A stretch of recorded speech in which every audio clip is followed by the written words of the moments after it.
मनोहर नाम का एक बूढ़ा आदमी था। उसकी उम्र करीब 72 साल थी। वह अपने बेटे सोहन और बहू नीता के साथ रहता था। मनोहर की पत्नी का निधन कई साल पहले हो चुका था और अब उसकी सारी दुनिया उसके बेटे और बहू ही थी। मनोहर की तबीयत ठीक नहीं रहती थी। वह चलने फिरने में भी दिक्कत महसूस करता था, लेकिन उसने कभी अपने बेटे को अपनी परेशानियों का एहसास नहीं होने दिया। एक दिन सोहन और नीता आपस में बात कर रहे थे। सोहन नीता से कहता है, पिताजी की तबीयत दिन ब दिन बिगड़ती जा रही है।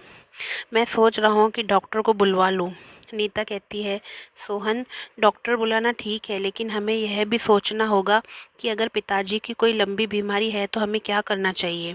सोहन ने कहा, हाँ तुम ठीक कह रही हो, मुझे भी चिंता है, लेकिन हमें उनकी देखभाल करनी चाहिए। आखिरकार उन्होंने हमें पाल पोस कर बड़ा किया है। डॉक्टर के आने के बाद उन्होंने मनोहर की जांच की। डॉक्टर ने कहा, मनोहर जी की तबीयत काफ़ी नाजुक है, उन्हें आराम की ज़रूरत है और नियमित दवाइयों की भी। सोहन कहता है, डॉक्टर साहब, हम उनकी पूरी देखभाल करेंगे। आप जो भी दवाइयाँ लिखें हम उन्हें समय पर देंगे। मनोहर को अपने बेटे की चिंता सताने लगी थी। मनोहर सोहन से कहता है, बेटा, मेरी वजह से तुम्हें परेशानियों का सामना नहीं करना चाहिए। मैं अपने आप को संभाल लूँगा। सोहन पिताजी से कहता है, आप ऐसा क्यों कह रहे हैं? आपने हमारे लिए अपनी पूरी ज़िंदगी लगा दी। अब हमारा फ़र्ज़ है कि हम आपकी देखभाल करें। एक शाम जब सब एक साथ बैठकर खाना खा रहे थे, मनोहर ने अपने पुराने दिनों की बातें साझा की। मनोहर कहता है, जब मैं तुम्हारी उम्र का था तो तुम्हारी माँ और मैंने बहुत संघर्ष किया था। तुम्हें अच्छे स्कूल में पढ़ाने के लिए हमें बहुत मेहनत करनी पड़ी थी, लेकिन आज तुम्हें देखकर गर्व होता है कि हमारी मेहनत सफल हुई। सोहन कहता है, पिताजी, वो सब आपकी और माँ की मेहनत का फल है। हम कभी आपके त्याग को भूल नहीं सकते। समय बीतता गया और मनोहर की तबीयत थोड़ी और बिगड़ गई।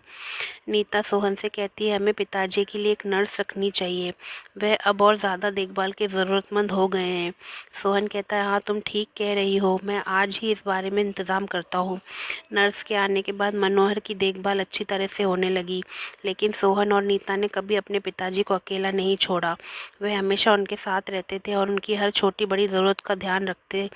मनोहर, सोहन, नीता, मैं तुम दोनों के प्यार और सम्मान के बिना शायद उस उम्र में जी नहीं पाता। तुमने जो मेरे लिए किया है उसका मैं कर्जदार हूँ। मनोहर कहता है। सोहन कहता है, पिताजी, ये हमारा फ़र्ज़ है और आपका आशीर्वाद ही हमारी सबसे बड़ी संपत्ति है।